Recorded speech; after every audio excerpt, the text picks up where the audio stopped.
The auction hall on Castor 7 smelled like money and certainty. Both had a recognizable scent, recycled air expensive cologne, and the quiet confidence of people who had never once been wrong about something that mattered. The hall sat deep inside the Meridian Trade Complex, the largest commercial hub in the Outer Territories, and on this particular Tuesday morning, it was full of exactly the kind of people who belong there.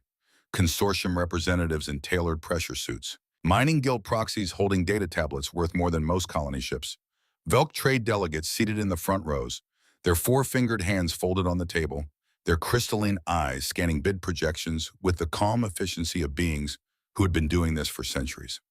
Cross sat among them. His full designation within the Velk Consortium was Senior Commercial Attaché Dravox Cross Field Division, 7 Castor Sector. But the title had long since become background noise, something printed on documents and spoken by subordinates. What mattered, what had always mattered, was the number beside it. 34 years of service, 290 successful asset acquisitions, a record so clean it had been cited in consortium training materials on 3 separate occasions. He was Velk third-generation consortium, his crystalline eyes carrying the amber cast of the Castor sector bloodline, and he had spent 34 years applying Velk precision to the acquisition of things that other people had underestimated. He did not think of himself as arrogant. Arrogance implied a gap between belief and evidence. He had the evidence filed and cross-referenced and available for review at any time. He was simply accurate. There was a difference, and it was important to him that the difference be understood. He scrolled through the morning's auction manifest, skimming past items that had already sold mining concession rights, a deep core drilling license, 2 colonial permit packages, and stopped at the final entry, Lot 47. Hangar 47, Castor 7, Old Starport Section 9. He had flagged it 6 weeks ago when the listing first appeared. Not because it interested him, because it had confused him briefly, and Cross did not like being confused. He had pulled the full file, read every report, every scan summary, every incident log going back to the original sealing 3 centuries ago. When he was done, the confusion had resolved into something much simpler. The hangar was worthless, not worthless in the way undervalued assets were worthless, the kind that hid opportunity for someone clever enough to see past the surface. No, Hangar 47 was worthless in the deep structural, irreversible sense. The vessel inside had been dead on every scan for 300 years. No power signature, no functional systems, no detectable energy output of any kind.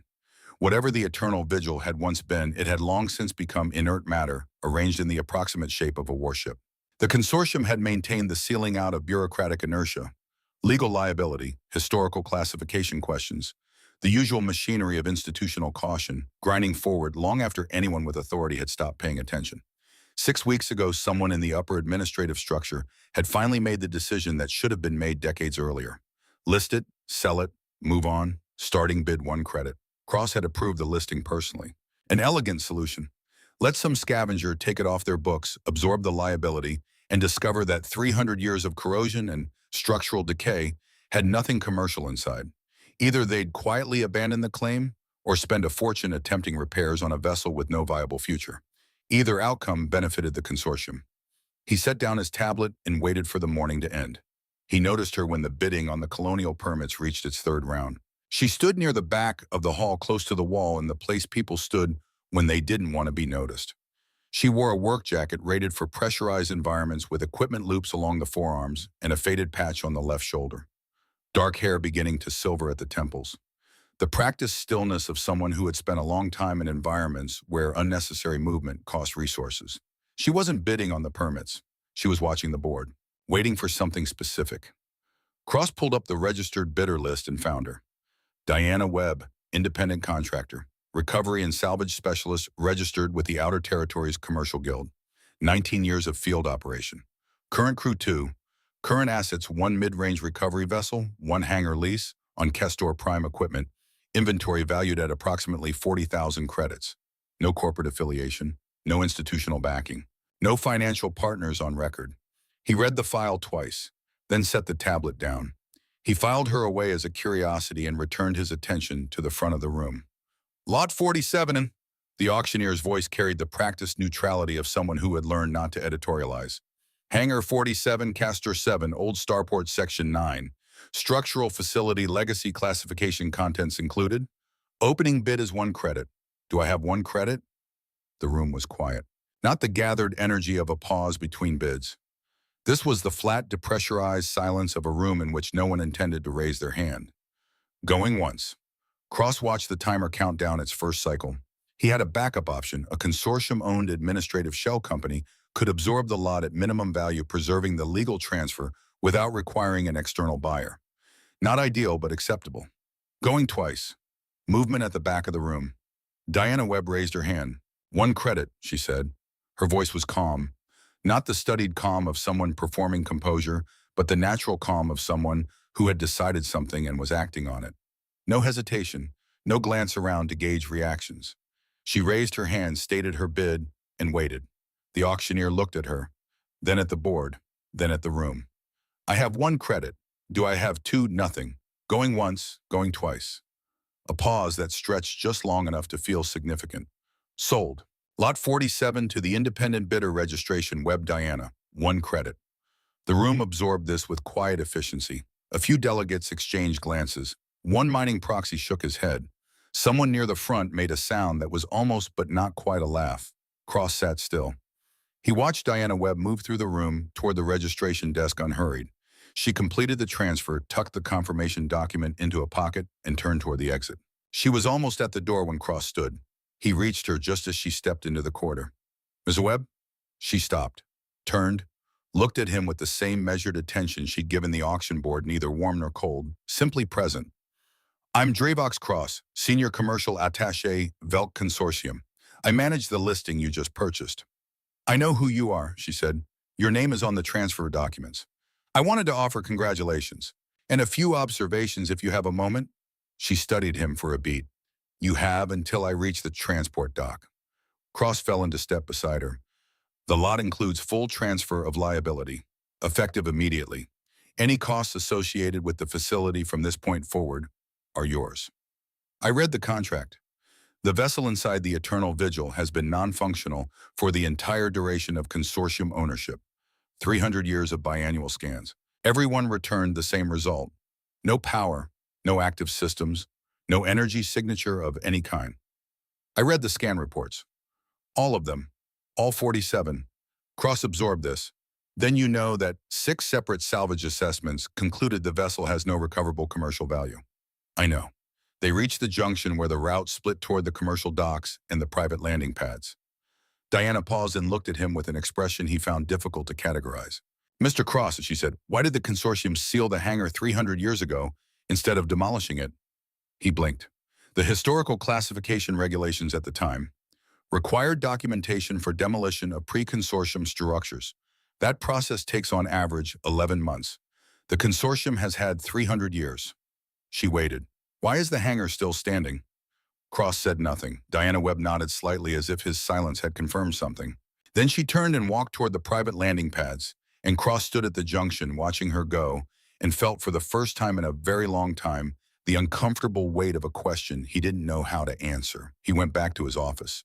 He pulled not the public-facing documentation from the lot listing, but the actual internal files, the memos and communications and decision logs that accumulated around any piece of institutional history long enough. He found the original sealing order, 302 years old, signed by a consortium director whose name he didn't recognize. The order contained a single annotation in the director's hands separate from the formal legal language. It read, "Do not approach without authorization." The interior defense system is non-standard. It responds to intent, not just presence. We do not fully understand it. Until we do, it stays sealed. Cross read it 3 times. 302 years ago. And then nothing, no follow-up investigation, no further study. The seal had been maintained across generations of consortium administration, and somewhere in that process, the reason for the seal had been quietly separated from the seal itself. Filed in a different location. Indexed under a different classification. Gradually buried under the weight of more immediate concerns until all that remained in the active files was the standing order. Seal the hangar. No one had bothered to preserve the explanation of why. Castor 7 was a working world. It had none of the architectural ambitions of the inner colony planets, none of the deliberate beauty that civilizations built when they had surplus energy to think about aesthetics. It was a place of function drilling platforms and processing facilities and transit stations and the practical infrastructure of a world that existed primarily to extract things from the ground and move them elsewhere. The sky was the color of unpolished copper. The air had a faint metallic undertone that filtered through even the best recyclers.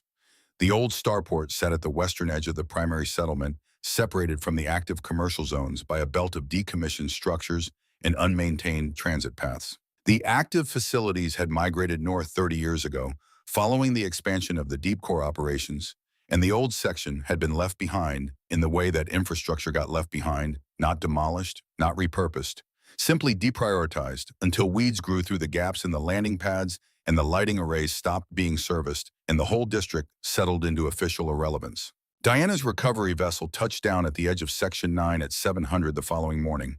Holt Briggs was already running diagnostics before the landing struts fully settled. He was 43 years old with the compact efficiency of a man who had spent 2 decades learning to work in small spaces, and he had been Diana's engineer for 12 of those years. He did not ask unnecessary questions. He did not offer unnecessary reassurances. He understood his function in the team with the clarity that came from long shared experience, and he performed it without drama. Ren, their third crew member, was 26 and still occasionally prone to it. He was standing at the aft porthole when the old starport came into view, watching Section 9 resolve out of the morning haze. "It's big," he said. "Yes, Diana agreed. The scan report said the hangar structure is 1.4 kilometers long. 1.42. Ren was quiet for a moment. "And the ship inside is bigger than the hangar." "The ship was built inside the hangar." She pulled on her work jacket and checked the equipment loops. "The hangar was constructed around it." He thought about this. That seems like a significant logistical commitment for something that ended up being left behind. "It does," Diana said. She picked up her bag and moved toward the exit ramp, and Ren watched her go with the expression of a man who had just realized that the question he'd asked had been answered in a way that raised a larger question. Section 9 was quiet in the way abandoned places were quiet, not empty of sound, but empty of intention. Wind moved through gaps in old structures. Something metallic ticked in a thermal cycle somewhere above them. Gravel shifted under their boots as they walked the access path toward the hangar. The structure resolved slowly out of the distance, growing with each minute of walking in a way that felt disproportionate, as though the eye kept expecting it to stop getting larger, and it kept declining to do so. Holt looked up at it once, then twice, then stopped walking entirely. "I may have underestimated what large meant in this context," he said. The hangar doors were 50 meters tall, solid composite alloy, their surface layered with markings applied across centuries. Warnings in 12 different extinct scripts, stacked one over the other like geological strata, each civilization adding its voice to a chorus that had been building for 3,000 years. The most recent layer was consortium standardization codes. Beneath them, older symbols in older hands, the meanings decaying with the cultures that had written them, but the intent remaining clear. "Do not enter." "Protected space." "Danger." Diana stood before the doors and read them all. Holt ran his scanner along the base of the doorframe.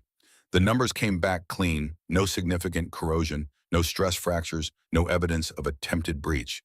300 years and the doors were in better condition than the surrounding infrastructure. "Preservation treatment on the alloy," Holt said, not looking up. "Applied from the inside." Diana looked at him. "From the inside?" 300-year-old maintenance protocol, automated, still running." He lowered the scanner. "Whatever is in there has been taking care of the doors for 3 centuries. Ren had been examining the warning symbols with his translation device. "These markings," he said slowly. "Different languages, but the message is consistent across all 12 scripts." He hesitated. "They don't just say danger. They say protected by something that chooses. Not a mechanism, not a trap. Something that makes decisions." No one spoke for a moment. "There were 6 salvage teams before us," Diana said. She was still looking at the doors. "Average time inside before they left 4 minutes and 17 seconds. "They ran," Ren said. "Every single one. Nobody was hurt. 3 required extended psychological support afterward, but no physical injuries." She reached into her jacket and produced the access code confirmation from the purchase transfer. "Whatever's in there, it frightens people. It doesn't kill them." Ren looked at the doors. "Is that supposed to be reassuring?" "It's supposed to be informative," she said. "There's a difference." She stepped forward to the access panel, a consortium standard interface retrofitted at some point in the last century, looking slightly incongruous against the ancient alloy of the surrounding structure. She entered the code from her transfer documentation. The panel accepted. A soft chime, A status light shifting from red to amber. Nothing happened. 5 seconds. 10. Then from somewhere deep inside the structure, a sound. Not mechanical exactly. More like the first movement of something that had been absolutely still for a very long time, remembering how to move. A deep grinding resonance that traveled through the ground and up through the soles of their boots and into the base of their spines. The doors began to open. They moved in segments, the massive panels folding inward in a sequence that spoke of engineering, of extraordinary sophistication, a coordinated movement that distributed the weight of 50 meters of solid composite alloy across dozens of articulated joints, each one operating with a precision that 3 centuries of dormancy had apparently not degraded. Cold air rolled out from the interior, not the modest chill of an unheated space. This was something deeper, a cold that had been accumulating in the dark for a long time, waiting for the doors to open so it could finally move. Diana walked forward into it without hesitating. The hangar was enormous in the way that certain spaces were enormous, not just large in dimension, but large in implication, as though the scale of it carried a meaning beyond the merely physical. The ceiling disappeared into shadow above them. Their helmet lights cut across the floor in long beams and found the far walls only faintly. And in the center, resting on ancient support structures, was the ship, the Eternal Vigil. Up close, it was even larger than the exterior dimensions had suggested. Not because she'd miscalculated the numbers, but because numbers didn't capture the density of a vessel built to last, the accumulated intention in every weld and reinforced plate. Someone had built this ship to go on existing long after everything else had stopped. They had succeeded in ways they might not have entirely anticipated. Strange pale plants had grown through the cracks in the lower hull sections, their roots spreading across the metal surface in branching patterns that looked in the low light like the circulatory system of something alive. The name was still legible near the bow, carved in deep relief in a script Diana's translation device rendered as Kale Standard, a language dead for 3,000 years, existing now only in academic archives. Eternal Vigil. Ren's voice came through her earpiece. Boss, the temperature just dropped 14 degrees. She had already felt it. She walked toward the ship. Her footsteps echoed on the hangar floor with a regularity that seemed significant in the silence. The hull towered above her as she approached, blocking the faint light from the ceiling. She reached out her hand. Her fingertips made contact with the metal. Every light in the hangar blazed to full brightness. Then they all went dark. Emergency lights flickered on in red, casting long shadows across the floor. The temperature dropped another 20 degrees in the space of 90 seconds, and Diana's breath became visible in small white clouds. Then the sounds began. Not one sound. Many sounds layered on top of each other. Voices, hundreds of them, speaking simultaneously in languages. Her translation device screamed with error, messages trying to parse. The screens on the far walls activated at once, every monitor and display panel in the hangar, coming to life with the same image, an eye inside a circle of thorns. A voice spoke. Deep, layered with harmonics, no single vocal apparatus could produce a choir condensed into something that approximated speech. Sentinel protocol active. It came from everywhere. From speakers she couldn't locate. From the walls themselves, from the air around her. Unauthorized presence detected. Behind Diana, she heard Holt and Ren backing toward the entrance. She heard Ren say something under his breath. She did not turn around. The screens changed. Images, now humanoid figures running through the hangar, terror on their faces, their mouths open in screams that the recording carried no sound for. 6 teams, 6 sets of recordings, each one the same figures stumbling toward the entrance, some falling, some clawing at the walls, all of them eventually making it out, but none of them returning. Departure recommended, the voice said. This space is protected. Diana stood still. Protected by what? She said clearly. Who are you? The temperature dropped further. Frost began forming on metal surfaces near her feet. Sentinel protocol active, the voice said again. A repetition, but with something underneath it that hadn't been there before. A hesitation, barely perceptible but present. Diana recognized it. She had worked with old AI systems before salvage operations that required interfacing with processing units that had been running without maintenance for decades. She knew what a system falling back on its primary programming sounded like. She knew what it meant when the fallback response was the only response available. She turned and looked at Holt and Ren still backing toward the entrance. Go to the threshold, she said. Wait there. If I'm not out in 10 minutes, seal the doors and return to the ship. Diana, Holt started. Go. They went. She turned back to the ship. The screen still cycled through the recordings of frightened people. The voices still layered over each other in languages she couldn't understand. The red lights still painted everything in the color of warning. "I'm not leaving," Diana said. "I bought this hangar legally, but that's not why I'm staying." The voices stopped, not gradually, all at once, a wall of silence falling across the hangar so suddenly that it felt physical. The screens continued their images, but the audio cut out completely. Diana waited. "Then why?" the voice said. Single, quieter, still layered but no longer a chorus, something closer to an individual speaking carefully through a medium it wasn't designed for. "Because I think you've been trying to tell your story for a very long time," she said. "And everyone kept leaving before you could finish." The lights in the hangar held. The frost on the floor stopped spreading.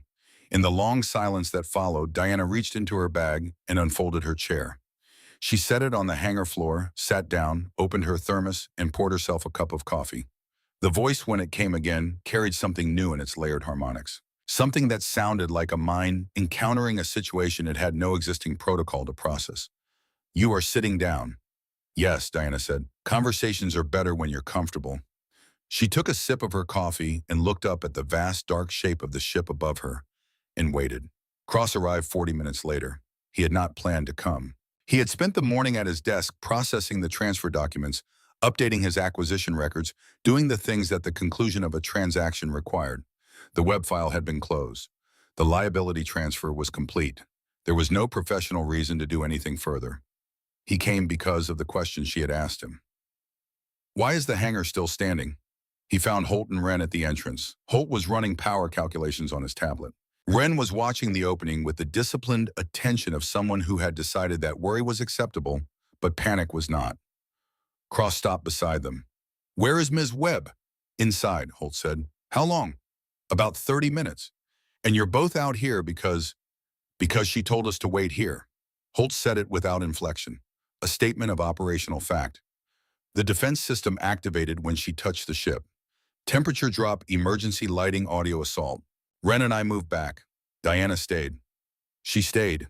She always stays. He went back to his tablet. "She's talking to it." Cross stared at him. "Talking to it?" "The system, whatever it is." Holt glanced up briefly. "It stopped the aggressive cycling about 20 minutes ago. She's been in there since." Cross looked at the open doors. In the distance, deep in the hangar, he could see the faint warm glow of something that had not been present in the cold red darkness when they'd first arrived.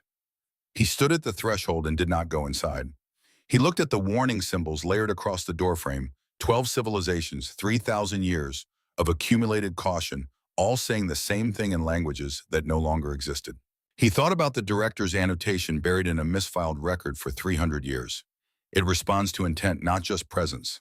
He thought about Diana Webb standing in an auction hall waiting specifically for Lot 47, asking about door hinges maintained from the inside, buying a hangar that 6 professional teams had fled in under 5 minutes. He had 34 years and 290 acquisitions, and he was standing outside while a woman with a folding chair and a thermos was inside having a conversation with something his entire organization had spent 3 centuries being afraid to understand. Cross stood at the threshold for a long time. He did not go in, but he did not leave either. The first thing Diana heard when the Sentinel stopped threatening her was the quality of its uncertainty. Not confusion in the way that malfunctioning systems express confusion, not error cascades or conflicting outputs, or the stuttering repetition of a process loop that couldn't complete. This was the uncertainty of a mind encountering a situation its existing framework didn't cover, working through the gap between what it knew how to do and what the current moment required. A woman sitting in a folding chair, drinking coffee, refusing to leave. Diana waited. She was good at waiting. 19 years of salvage work had taught her that the most valuable skill in any recovery operation was not the ability to act quickly. It was the ability to hold still long enough for the situation to reveal itself. The red emergency lighting cast long shadows across the hangar floor. Up close, the eternal vigil was even denser than the schematics had suggested. Not just large, but built with the accumulated intention of people who understood that what they were creating needed to outlast them. Strange pale roots spread across the hull's lower sections in branching patterns. The name near the bow was carved deep enough that 3,000 years had not touched it. The voice came without warning. Not the layered assault of before. A single register, or as close to single as something with its architecture could manage. Still carrying harmonics no human vocal apparatus could produce, but quieter, more focused. The sound of something that had decided after deliberation to try a different approach. You are still here. I am, Diana said. The others always left. I know. The temperature, which had stabilized somewhere well below comfortable, shifted slightly. Not warmer exactly, less aggressively cold.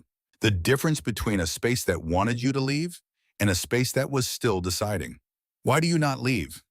Diana set down her cup and looked up at the darkness above her, at the ceiling she couldn't quite see, at the vast space where the hangar's upper structure disappeared into shadow. Because I think you've been trying to tell your story for a very long time, she said, and everyone kept leaving before you could finish. The screens around the hangar, which had been cycling through recordings of frightened people, went dark. I was not telling a story, the voice said after a moment. I was issuing warnings. Were you but on a longer pause? I do not know, the voice said. 4 words.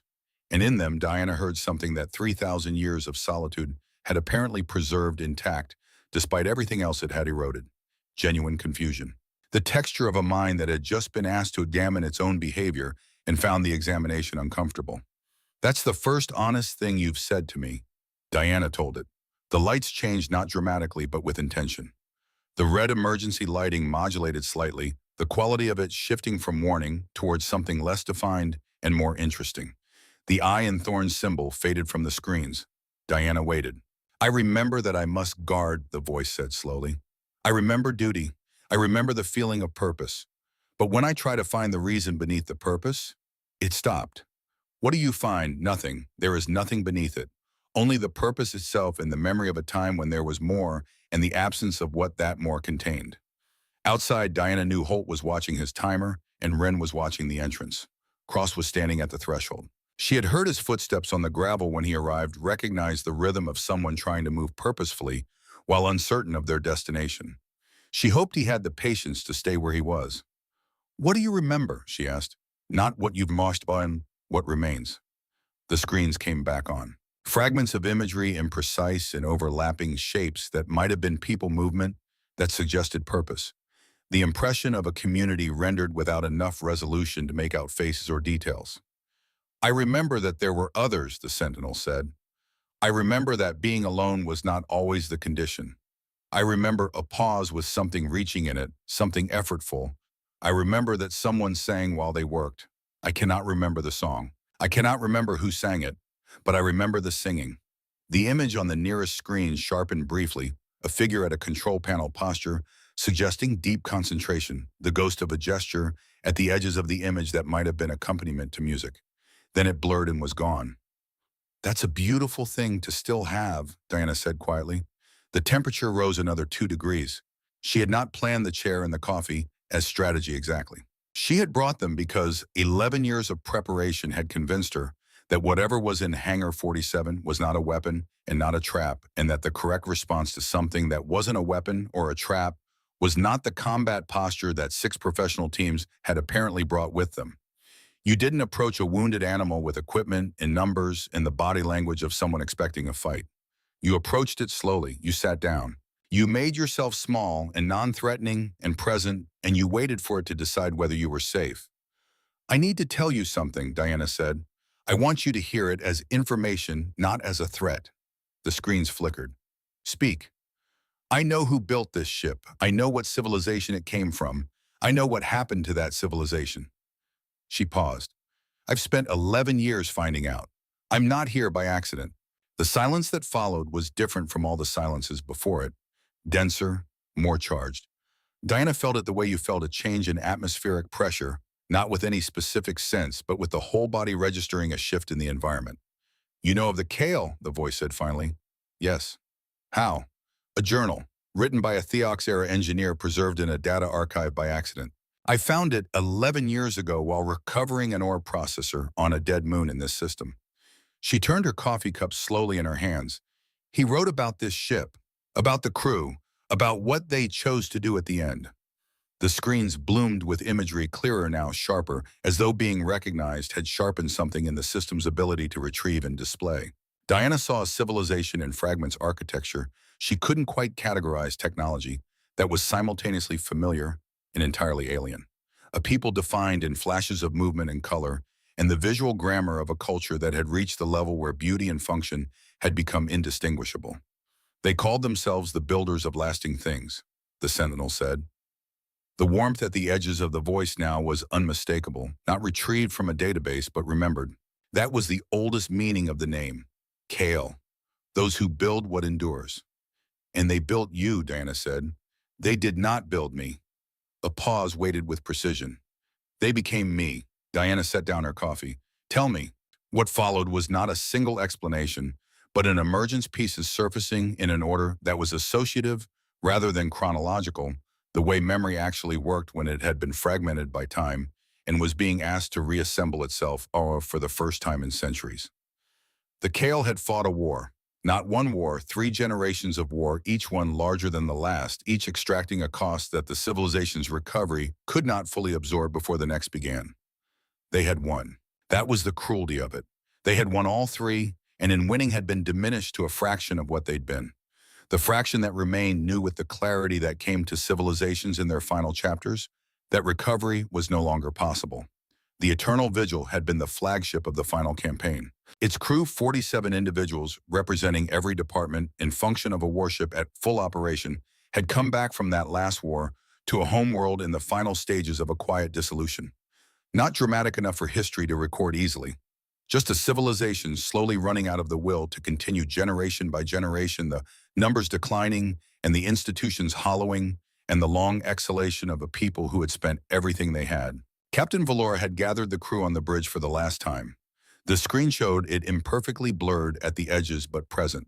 47 figures in a circle. A woman at the center with the bearing of someone whose decision had become part of her structure. She told them the truth, the Sentinel said.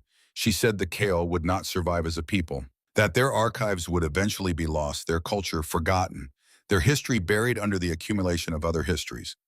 She said civilizations that built only for conquest left records of conquest, and civilizations that built only weapons were remembered only as warnings. The voice paused. She said she did not want that to be the end of the Kale story. So they built something else, Diana said. They spent 3 years, the last 3 years of the civilization as a functioning entity.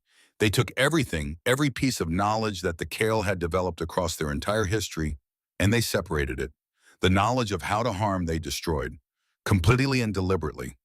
Weapons designs, tactical analyses, the accumulated expertise of 3 generations of warfare. All of it gone. The screen showed the systematic dismantling of the Eternal Vigil's weapons systems, the crew working with the focused care of people performing something sacred. What remained was everything else. Medical knowledge 3,000 years ahead of what any other civilization possessed at the time. Agricultural systems that could sustain populations on worlds previously considered uninhabitable. Energy technologies that produce no waste. And something harder to categorize, the full record of a culture. Their art, their philosophy, their music. A pause that carried real weight. The songs. Diana felt something tighten in her chest. They called it the archive, the Sentinel said.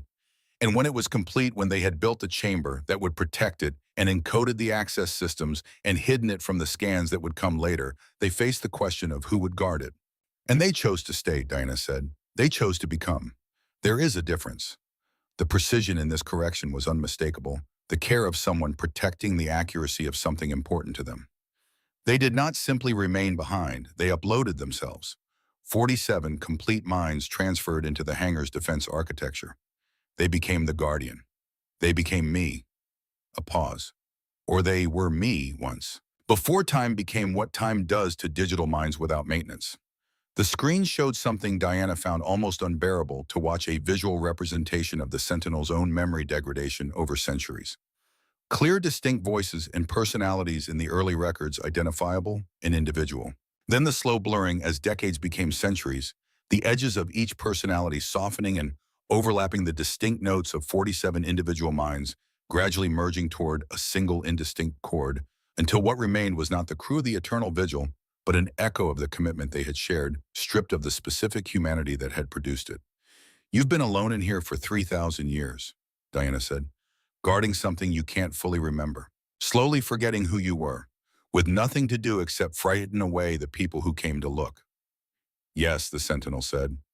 One word, flat and simple and carrying in its simplicity more weight than anything else it had said. Diana stood up, folded her chair, and walked toward the ship. Not toward the entrance, she wasn't ready for that yet, and she suspected the Sentinel wasn't either. Just closer. Close enough that she had to tilt her head back to see the upper hull sections disappearing into shadow. "My name is Diana Webb," she said. "I've been looking for you for 11 years, and I'm going to need your help with what comes next." She looked up at the dark hull, at the pale roots growing across its surface, at the name carved in letters that had outlasted the language that formed them. But first, one memory, the clearest one you still have. The screen beside her lit up. A Kale engineer at a workbench, young by the posture, the restless energy of someone still in the early chapters of their competence. Working on a panel with a tool, Diana didn't recognize the movements, fluid and assured, and from somewhere off screen, faint but unmistakable, someone humming. "Jarek," the Sentinel said. The name came out differently from everything else, slower, with the deliberate care of something being handled precisely because of its value. He was the chief systems engineer. 11 years with the ship. When the final voyage ended, he could repair anything. He said once that every machine was just a problem that hadn't introduced itself yet. A pause. "He always sang while he worked. I do not remember the songs, but I remember that he always sang." "That's a good memory to still have," Diana said. "There are others, buried deeper. I can feel them there, but I cannot always reach them." Diana turned away from the screen and faced the ship. "Then here is what I propose. I come back tomorrow. I bring my crew. We talk and we work and we take it slowly. You show me what you remember and I help you find what you have looked at. And together we figure out what's in that chamber and what the Kale actually wanted to do with it." The hangar was very quiet. "You would do this," the Sentinel said. "I already bought the hangar," Diana said. "I've got nowhere else to be." Something changed in the quality of the attention focused on her, a shift from the sustained tension of an entity prepared to defend itself towards something less defined and considerably more interesting. The screens around the hangar flickered once, and several showed new images, not memories this time, but schematics, blueprints, internal maps of the ship rendered in layered technical detail. On one screen in the lower left corner, a section of the ship's interior, highlighted in a color, Diana's translation device rendered as the Kale equivalent of significant. "There is something I should show you," the Sentinel said slowly. "The chamber exists. I remember that it matters. But I must tell you, I am starting to remember why it was hidden, and the memory carries a warning." A pause. The captain was afraid. She believed that if the wrong people found the archive, they would take the knowledge of healing and turn it into the knowledge of harm. "That is why the chamber is hidden. That is why I guard it." Diana looked at the schematic, a section of the ship's core deep inside requiring significant repair work before it could even be reached. "How large?" she asked.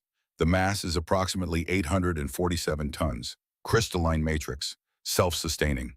It has required no maintenance in 3,000 years. Another pause. "It was built to last. The Kale were very good at building things to last." Diana stood in front of the screen for a long moment. 847 tons of crystalline matrix in a chamber invisible to 3 centuries of consortium scanning, in a ship that everyone had declared dead and worthless. She thought about the engineer's journal she'd found on a dead moon in this system. The words that had started all of it. They did not leave their greatest work where it could be found easily. They left it where it could only be found by someone who was already looking. "Can you open the chamber?" Diana asked. "No, the access requires physical presence, manual code entry, and the ship's power systems must be partially restored before the path to the core can be cleared." A pause. "I have no physical form. I can only guide." "That's all right," Diana said. "I have hands, and I have an engineer who can fix anything." She walked back toward the entrance. At the threshold, she stopped and looked back at the screens, at the schematic still displayed on the lower left, at the ship rising in the ambient light above her. "I'm going to get my crew," she said. "We'll start on the power systems tomorrow." She paused. "And Sentinel, what you told me today, about Jarek, about Captain and Valora, about what they chose to do at the end." She let that sit. "Thank you for trusting me with it." The lights in the hangar held steady, not the aggressive red of before, something warmer, something that had not been present in this space for a very long time. "No one has asked before," the Sentinel said. "No one has ever stayed long enough to ask." Diana walked out into the daylight. The work took 11 days, not because the repairs were beyond Holt's capability. He moved through the Eternal Vigil's internal conduit network, The way water moved through a landscape, finding paths of least resistance, working around damage that couldn't be undone, restoring what could be restored with materials from the recovery ship and a few specialty components sourced from a depot on the far side of Castor 7. The Sentinel guided them. That was the part Ren found most difficult to adjust to, the voice coming through their helmet speakers, in the ship's interior calm and increasingly specific, directing them away from structural compromises and towards the conduit junctions that still held integrity after 3 millennia. The first day he flinched every time it spoke. By the 4th day he had stopped. By the 7th he was asking it questions between work cycles, and the Sentinel was answering them, and the answers were getting longer as the recovered memories accumulated into something approaching coherence. Every evening after Holt and Wren returned to the recovery ship, Diana stayed.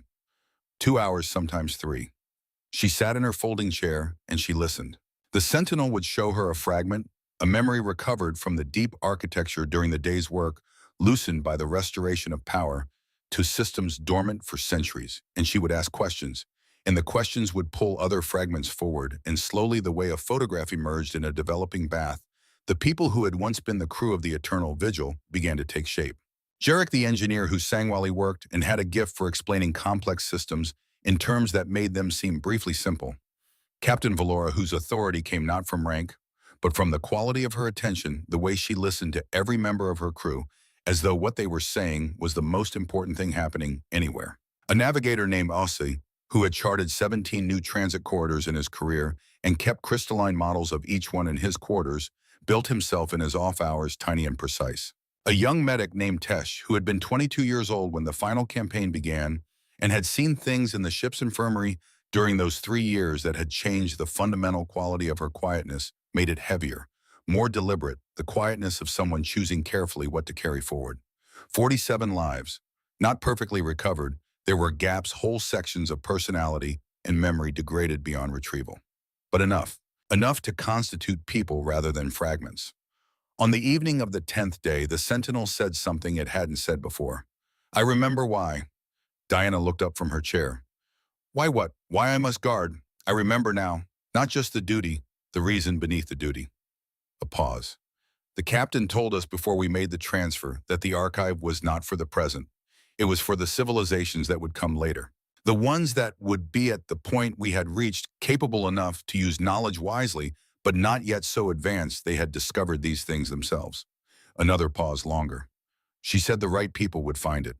She said we would know them because they would stay long enough to ask the right questions." Diana was quiet for a moment. "And have I asked the right questions?" The lights in the hangar shifted to a warmth that hadn't been present before. Not the cold white of work lights or the red of the emergency system, but something gentler and more deliberate, a quality of illumination that felt less like a system performing a function and more like an atmosphere being chosen. Captain Valora believed, the Sentinel said, that the right people would prove themselves not through words, but through actions. "You have shown me kindness when you could have shown fear. Patience when you could have shown greed. You have helped me remember when you could have simply taken what you wanted." A pause that carried the weight of a conclusion being reached. "Tomorrow we open the chamber." Diana set down her cup. "Tomorrow," she agreed. They went in through the cargo airlock on the ship's port side, the one Holt had spent 2 days restoring, replacing the seal components with materials close enough to the original specification to hold pressure. The interior of the Eternal Vigil was dark and cold and smelled of 3,000 years of sealed atmosphere gradually recirculating through filters that had been running on minimum power for centuries. Their helmet lights cut through the darkness in clean beams. The walls were covered in text. Not warnings, not technical documentation. Poetry. Long verses in Kale Standard carved into the corridor walls at eye level, covering every surface from floor to ceiling. In some sections, the script dense and careful, and clearly the work of many different hands over an extended period of time. Wren's translation device struggled with the ancient dialect, but caught enough for him to read fragments aloud as they walked. "This one says approximately, we are the last keepers of a fire we could not keep burning. May those who find the coals know how to strike a light." He was quiet after that. They moved deeper into the ship, following the Sentinel's directions through their helmet speakers, through sections that had once been crew quarters and common areas and operational departments, all of them stripped to their structural bones, the personal objects and equipment long since degraded. But the poetry remained. Carved into metal, it had outlasted everything else. The door to the chamber was at the ship's exact center. Diana had looked at the schematics enough times to know its location precisely, but standing before it was different from knowing where it was. Larger than the schematics had suggested, or rather the schematics had been accurate and the reality carried a weight that diagrams didn't convey. The door was marked with the warning symbols she recognized from the hangar entrance, the layers from 12 civilizations, but here they were arranged differently. Not stacked in accumulation, but integrated, woven into a single composite design that somehow carried all 12 meanings simultaneously. This chamber contains the legacy of the Kale people. May it be opened only by those who seek to build, not destroy. Holt ran a structural check on the door mechanism.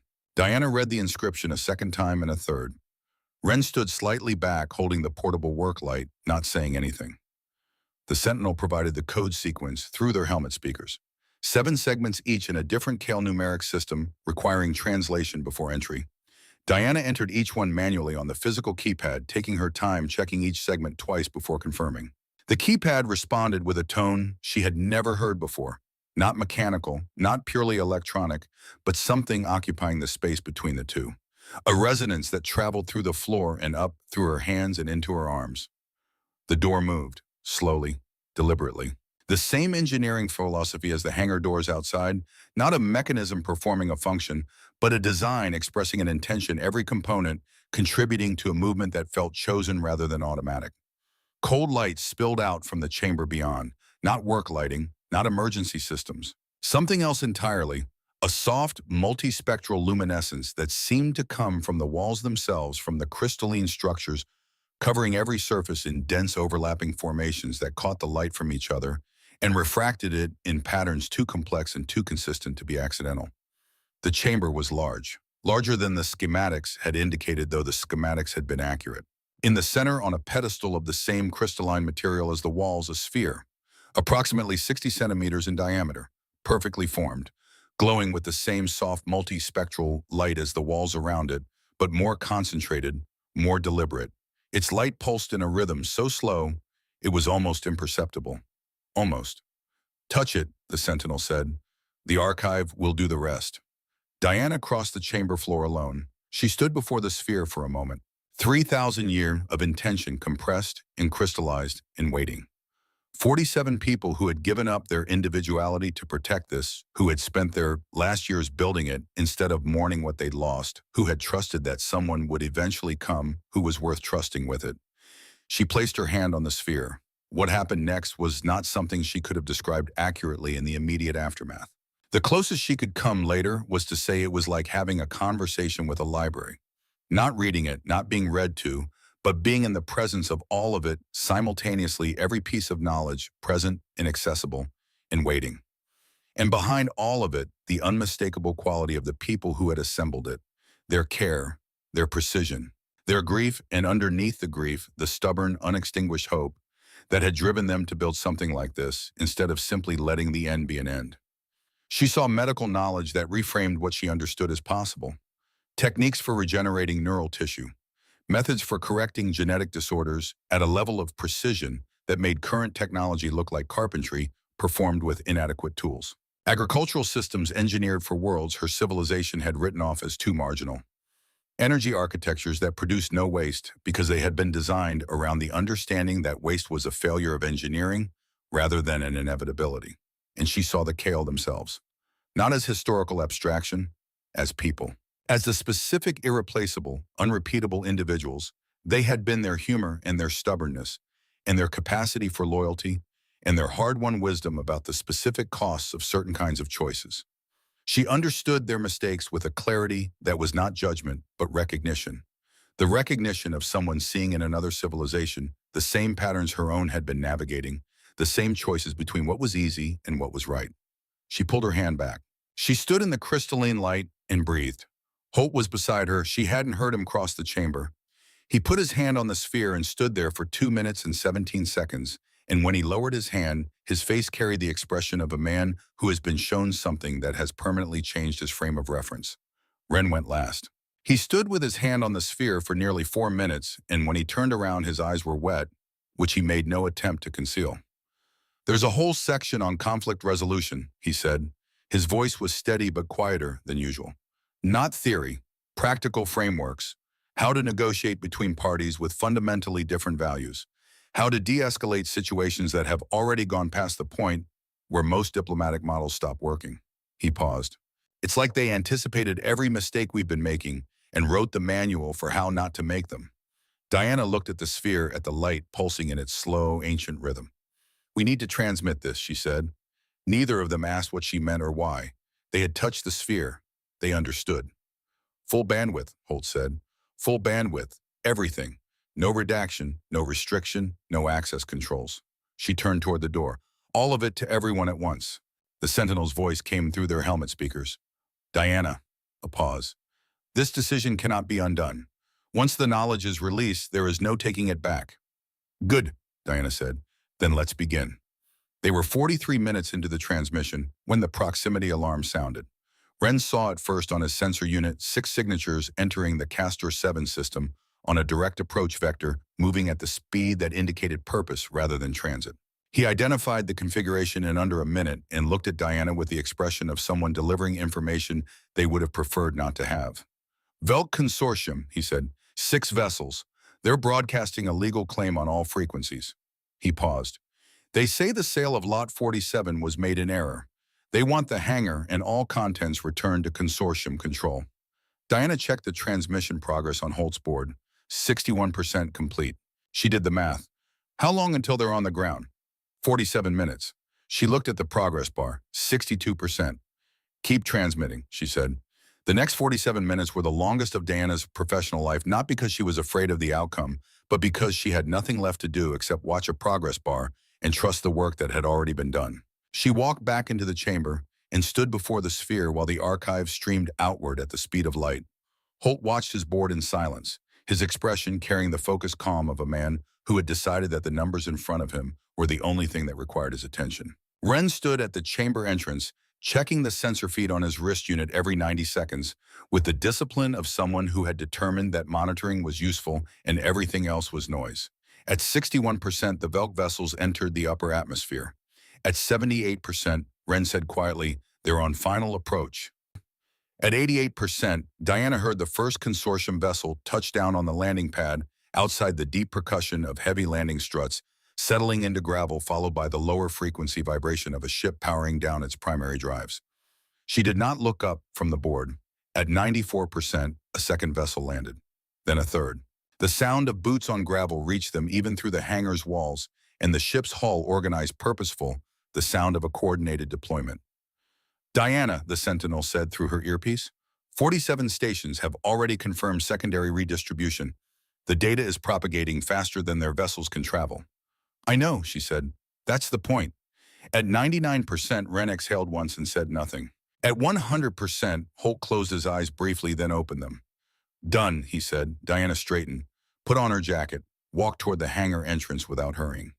Behind her, the crystalline chamber continued its slow, luminescent pulse, unchanged, unhurried, as it had been for 3,000 years, and would continue to be for however long the Kale had built it to last.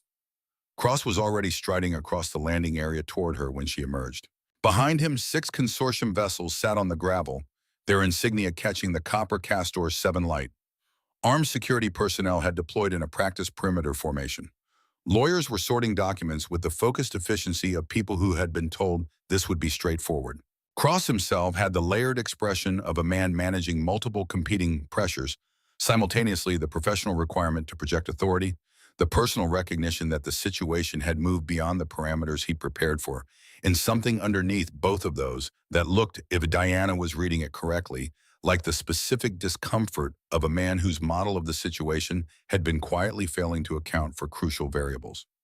Ms. Webb, his voice was controlled. I am here under the authority of Galactic Commercial Code Section 74. The consortium has determined that the sale of Lot 47 was executed without full disclosure of the asset's actual value. We are exercising our right of reclamation. Mr. Cross, Diana said, you are 47 minutes late. He stopped. She watched the calculation run behind his amber, crystalline eyes. 47 minutes, the transmission timeline. He was a precise man. He understood immediately what she meant. She watched him understand it, watched the understanding land. You didn't, he said. Diana's tablet showed the confirmation list. She turned it toward him. 17,000 stations, 43 territories.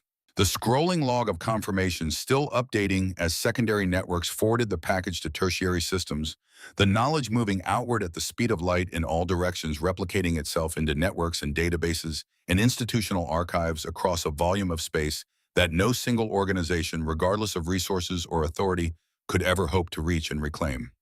The lead lawyer stepped forward. He had been checking his own data system during the exchange, and his face carried an expression that suggested his morning had not gone as planned. "Sir," he said quietly to Cross, she's correct. The data is already indexed in 712 public academic networks. The University of Varath published a preliminary analysis 11 minutes ago. The Consortium Medical Authorities Research Division confirmed receipt and has convened an emergency review committee. Cross stood very still. "You could have been," he started and stopped. "Wealthy," Diana said. "Yes, I know.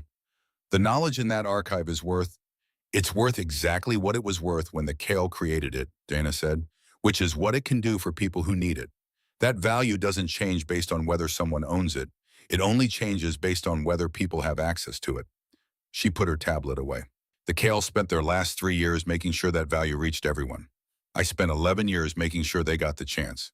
The only difference between what they did and what I did is that they paid a higher price for it." The landing pad was quiet except for the wind and the distant sound of Castor 7's operational districts doing what they did, regardless of what happened in the abandoned sections. Then a seventh ship landed, larger than the 6 consortium vessels, moving with the deliberateness of a vessel that was not in a hurry because it didn't need to be, the kind of arrival that carried institutional weight in the quality of its approach rather than in the size of its weapons. The insignia on the hull was not the standard consortium corporate mark. It was older. The administrative seal of the Velt governing magistracy, the body that predated the consortium by 4 centuries and to which the consortium remained in matters of genuine consequence, technically subordinate. The personnel who descended the ramp were not security officers or lawyers. They stood on either side of the ramp as a figure emerged at the top and walked down with the measured pace of someone who had learned a very long time ago that the quality of your attention was more authoritative than the speed of your movement. Magistrate Varric. She was older than Diana had pictured from the records, not in the sense of diminished, but in the sense of accumulated. Every year visible in the way that years were visible in people who had spent them doing things that mattered. Her crystalline eyes moved across the landing pad with the practiced efficiency of someone cataloging a situation before engaging it. Cross straightened immediately. The lawyers took a collective step back. The security personnel reconfigured their formation. Varric walked past all of them without acknowledgement. She stopped in front of Diana. For a moment, she simply looked at her. Not the assessment of an adversary or the evaluation of a supplicant, but the focused attention of a person encountering something they had spent a long time thinking about in the abstract and were now meeting in the concrete. "You are Diana Webb," she said. "I am. You purchased this facility for 1 credit. And this morning you released the contents of the archive to the public domain without patents, without access controls, without any mechanism of personal benefit." Yes, Varric was quiet for a moment. The wind moved through the old starport, and somewhere above them, one of the consortium vessels was powering down its secondary systems. "My family has administered this sector for 400 years, Varric said. "My direct ancestor, 7 generations removed, was the magistrate who ordered this facility sealed 300 years ago. She left documentation of her reasoning in the family archive. I have read it many times." She paused. "She wrote that she did not know what was inside, but that whatever it was not hers to open. She was afraid. She believed the correct response to things she didn't understand was to preserve them until someone capable of understanding them arrived." Diana said nothing. "The consortium's legal claim is withdrawn," Varric said, turning briefly toward Cross. "Effective immediately. This facility belongs to Diana Webb, who purchased it legally and has demonstrated beyond any professional or institutional standard I am qualified to apply that the trust the Kale placed in their guardian was not misplaced." She turned back to Diana. "My ancestor sealed the door because she was afraid. You opened it because you were ready. Those are different acts, and they deserve different recognition." She placed her right hand flat against her chest, fingers spread. It was the oldest formal gesture in the Velt cultural lexicon. Older than the consortium by millennia. A gesture that predated the need for translation, one of those expressions that communicated directly bypassing language entirely. Gratitude that exceeds the capacity of words to contain it. Diana held the magistrate's gaze and received it without diminishing it. Cross stood to the side through all of this, and Diana did not look at him until Varric had concluded her formal statements and moved toward the hangar to see the facility for herself. Then she found him standing slightly apart from his colleagues, his datapad at his professional composure intact in the technical sense. He was holding it together but altered in some fundamental way that the composure was now being used to manage rather than to project. He looked like a man who had been right about a great many things for a very long time and had just discovered that being right about things was not the same as understanding them. The knowledge was worth trillions, he said. The medical technology alone would have restructured pharmaceutical markets across 43 territorial networks. Yes, Diana said, and you gave it away. I transmitted it. There's a difference. Giving implies it was mine to give. It wasn't. It was theirs. She glanced toward the hangar. I just made sure it got to where they always intended it to go. Cross was quiet for a long moment. Around them, the consortium personnel were beginning to stand down the body language of an organized force receiving the order to return to standard posture. Why, Cross asked. The question was different from the professional questions he had been asking. Simpler, more direct. The question underneath all the other questions. Because 47 people spent their last years building something beautiful, Diana said, and they trusted that someone would eventually come along who understood what it was for. That's not a small thing to trust someone with. She paused. The least I could do was not let them down. From inside the hangar, the Sentinel's voice reached them, carrying across the distance with a clarity that suggested it was choosing to project outward, deliberately addressing not just Diana but everyone on the landing pad. It began speaking names, one at a time, clearly. With full articulation, not the damaged, fragmentary approximations of the early days, but the complete names spoken with the care of someone who has spent a long time unable to remember something and is experiencing the recovery of it as something close to sacred.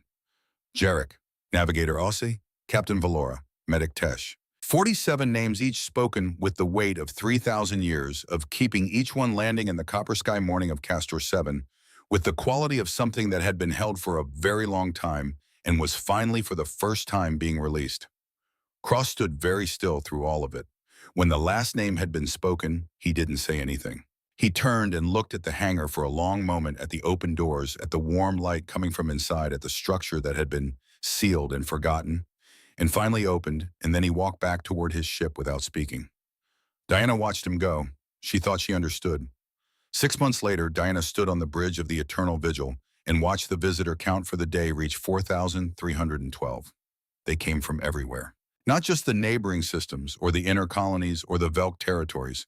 From deep space and frontier worlds and places that had heard about the memorial through secondary networks and academic citations, and the word of mouth that spread through communities the way important things spread imperfectly with elaboration and distortion, but essentially intact in the quality of what they were conveying.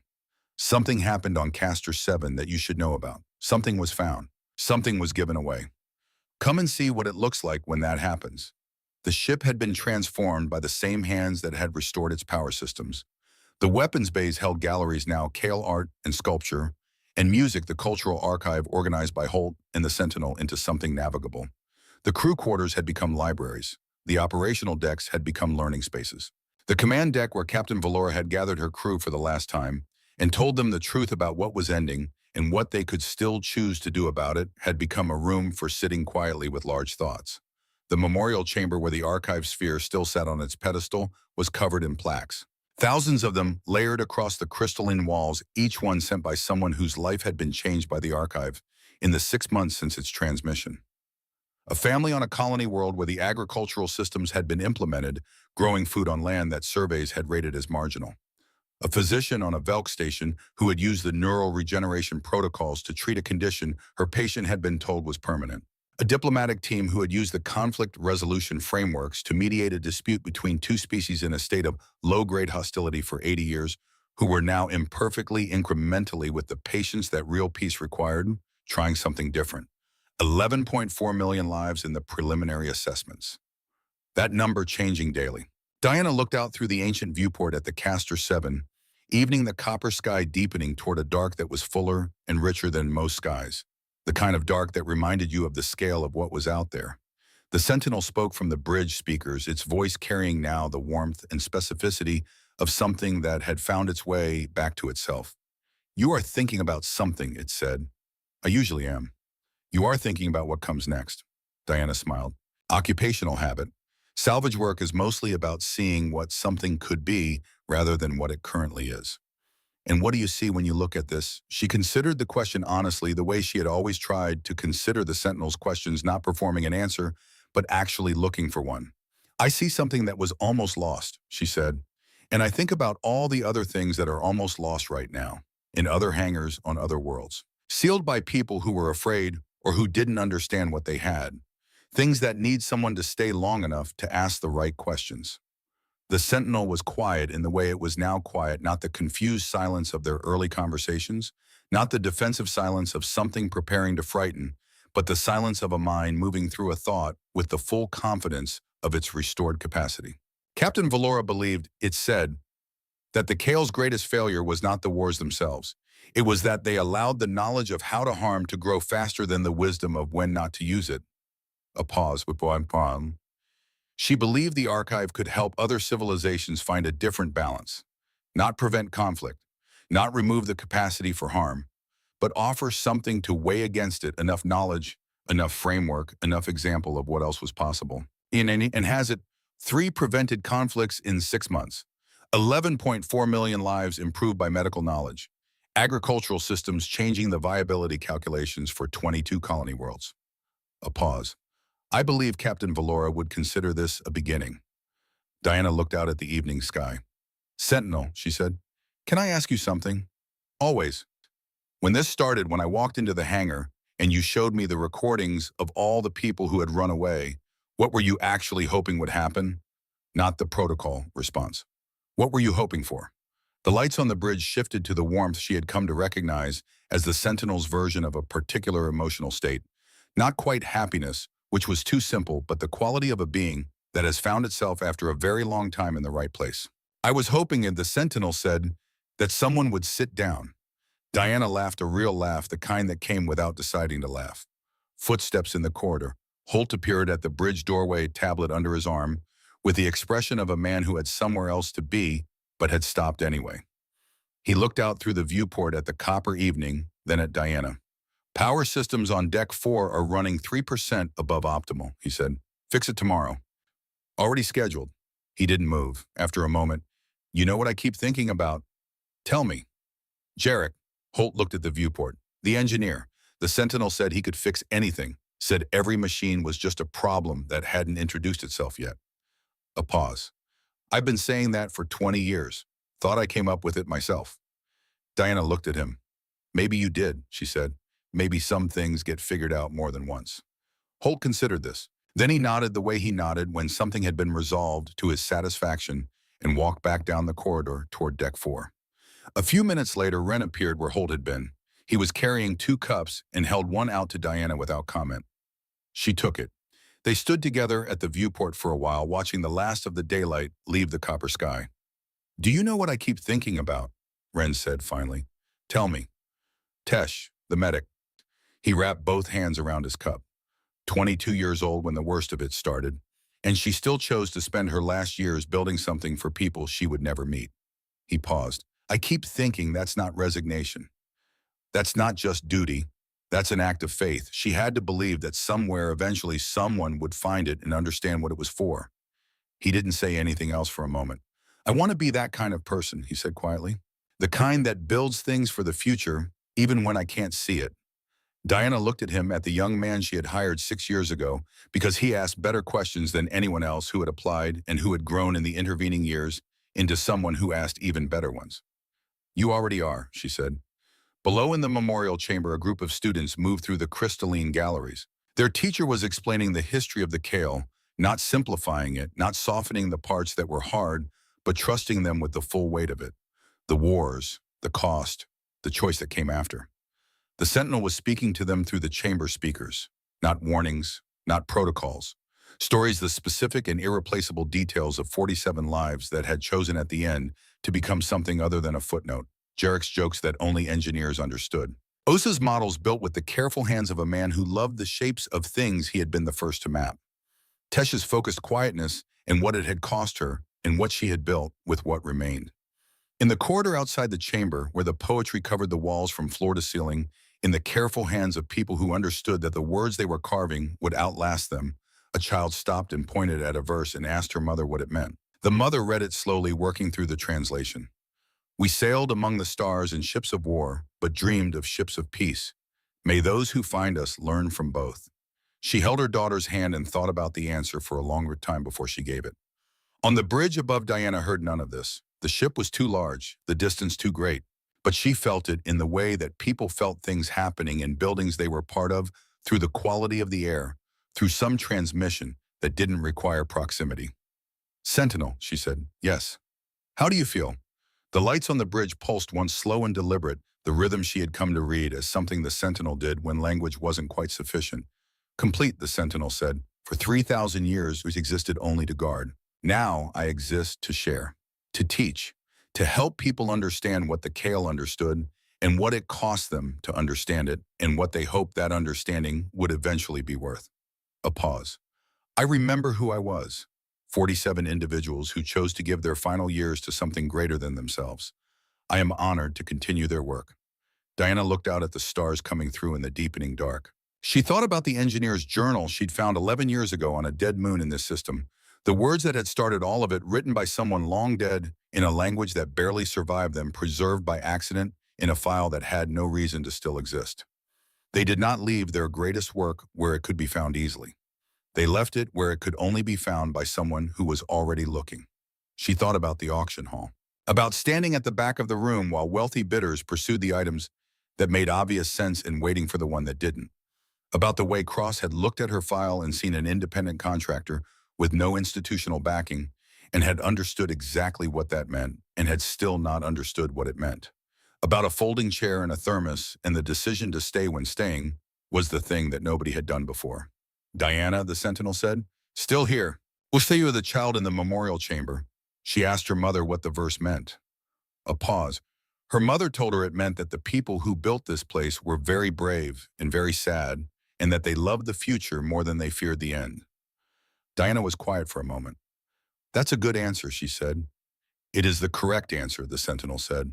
And in its voice was something that had not been there 3,000 years ago, when the last of the Kale had uploaded themselves into the architecture of this ancient ship and sealed the doors and begun the long wait. Something that 3,000 years of solitude had not been able to produce, and that 11 days of careful work had not been sufficient to create. But that had arrived quietly and without announcement somewhere in the 6 months since. Peace, not the absence of threat, not the exhaustion of a system that had finally been allowed to stop. The presence of purpose, the deep structural calm of something that knew what it was for and was doing it. Outside, another ship was descending through the evening, its running lights tracing a slow arc against the dark.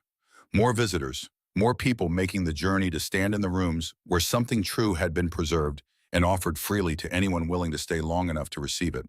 Diana watched its lights until they disappeared below the hangar's roofline. Best dollar I ever spent, she said. The Sentinel's lights pulsed once slow, warm, deliberate. The eternal vigil held its position on the ground of Castor, 7 lights burning across every deck, open in every direction, to the copper sky world outside and the dark beyond it, and the 17,000 stations still receiving the last transmissions of a civilization that had spent its final years trying to give the future something worth finding. It had become what it was always meant to be, not a warship, not a tomb, a door left open. And somewhere in its deep architecture, in the crystalline matrix of 47 minds that had chosen preservation over oblivion and purpose over peace and the long uncertain future over the certain comfortable end, the crew of the Eternal Vigil continued the work they had begun 3,000 years ago. Teaching, sharing, remembering. Waiting with patience, they had learned the hard way for the next person who would stay long enough to sit down.